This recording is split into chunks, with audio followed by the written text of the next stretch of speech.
No Horto das Oliveiras, o Salvador nos introduz no mistério mais profundo da vida espiritual, a oração no meio da tribulação. Não se trata de uma oração comum, mas de uma oração que nasce da angústia extrema, da solidão e do peso da missão redentora.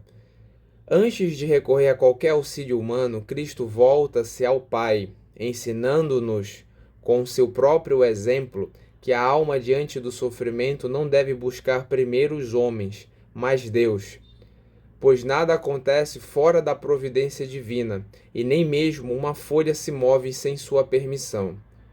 Por causa do ódio e da inveja dos escribas e fariseus, e da soberba dos príncipes e sacerdotes, Cristo não procura defesa entre os homens. Poderia fazê-lo, mas não quis.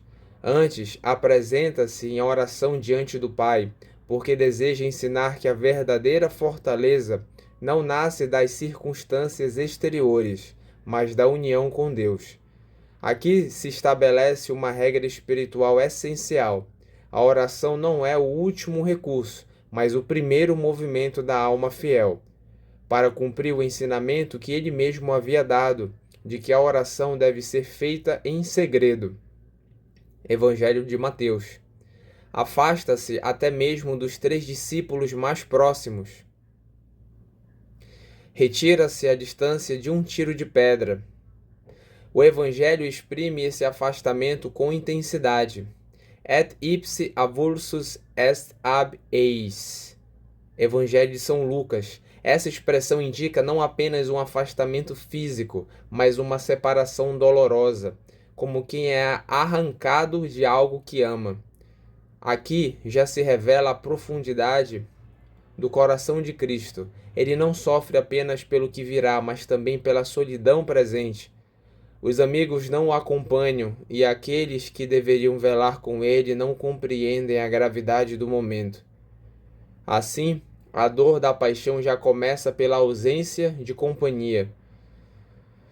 Ali no silêncio do horto, o Senhor dobra os joelhos, segundo o Evangelho de Lucas, e prostra-se com profundíssima humildade, inclina sua face até a terra, gesto que exprime total submissão. Começa então sua oração com uma palavra simples e infinita: Pai. Segundo o Evangelho de Lucas. Essa palavra contém toda a teologia da oração cristã: confiança, abandono e filiação. Segundo os evangelhos sinóticos, Evangelho de Mateus, Evangelho de Marcos, de Lucas, ele repete com intensidade essa invocação, como quem se apega ainda mais ao Pai no meio da dor. A repetição não é fraqueza, mas intensidade de amor. Ele então suplica, se é possível, Mateus capítulo 26, e se tu queres, Lucas capítulo 22.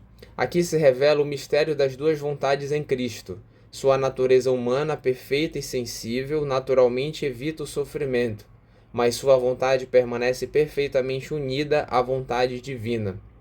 Como ensina Santo Agostinho, Cristo quis ensinar que não é pecado sentir a repugnância da carne, mas sim não submeter-se à vontade de Deus. Por isso, acrescenta a oração perfeita. Contudo, não seja como eu quero, mas como tu queres. Segundo os 3 evangelhos sinóticos.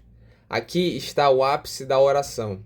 O Catecismo de Trento, por exemplo, ensina que esta conformidade é a mais perfeita disposição da alma. Desejar aquilo que Deus quer, mesmo quando custa. Cristo aprofunda essa entrega. Meu Pai, se este cálice não pode passar sem que eu beba, faça-se a tua vontade. Evangelho de São Mateus. Aqui já não há apenas súplica, mas aceitação plena. A alma passa da luta à adesão. A vitória interior se consuma antes da cruz. Enquanto isso, os discípulos dormem. O Senhor os desperta com mansidão. Simão, tu dormes? Não pudestes vigiar 1 hora? Segundo o Evangelho de São Marcos. Ele não condena, mas corrige, e acrescenta: vigiai e orai, o espírito está pronto, mas a carne é fraca. Segundo o Evangelho de São Marcos. Aqui se revela a condição humana. Há em nós o desejo do bem, mas também fraqueza. Por isso, não devemos confiar em nós mesmos. A presunção é perigosa. Quem não é fiel nas pequenas coisas não será nas grandes. Cristo ensina que a vigilância e a oração são necessárias para perseverar. Na terceira oração, segundo o Evangelho de Lucas, Cristo entra em agonia. A palavra significa combate, e orava com mais insistência e com mais fervor. Quanto maior a dor, mais intensa a oração. Aqui está uma lei espiritual. A tribulação deve aumentar a união com Deus. Então ocorre o fenômeno extraordinário, e o seu suor tornou-se como gotas de sangue que caíam por terra. Evangelho de Lucas. A medicina denomina esse fenômeno como hematidrose. Trata-se de uma reação extremamente rara do organismo, observada em situações de sofrimento psíquico intenso. Sob forte tensão emocional, os pequenos vasos capilares que envolvem as glândulas sudoríparas tornam-se permeáveis, permitindo a passagem de sangue que se mistura ao suor. Ocorrendo em pessoas de grande sensibilidade, uma emoção violenta pode desencadear esse fenômeno. Não se trata de um milagre, mas de um processo natural levado ao extremo. No caso de Cristo, porém, a causa é absolutamente única, a intensidade da sua agonia espiritual. O esforço da sua vontade humana para aceitar plenamente o cálice da paixão tem reflexo físico no corpo. Assim, o sangue começa a ser derramado antes mesmo da cruz. Mas aqui se deve notar algo essencial. A causa não é fraqueza, mas de grandeza de ânimo. Cristo não é vencido pelo medo. Ele vence o medo pelo amor. Sua agonia não é derrota, mas combate vitorioso. E a oração perseverante não fica sem resposta. Apareceu-lhe um anjo do céu que o confortava.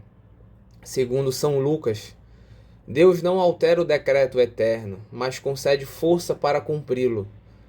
O Catecismo de Trento, mais uma vez, ensina que Deus não promete a ausência de sofrimento, mas graça suficiente.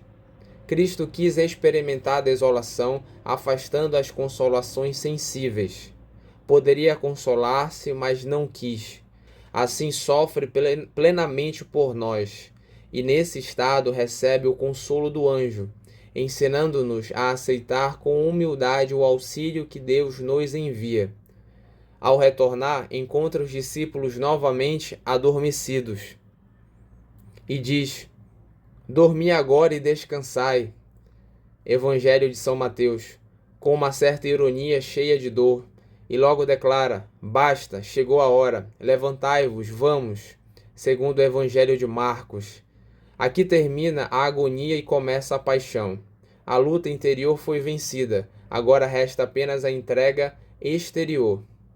De tudo isso, o Senhor nos ensina duas grandes verdades. A primeira delas, a oração nunca é inútil. Ainda que não traga consolo, traz força.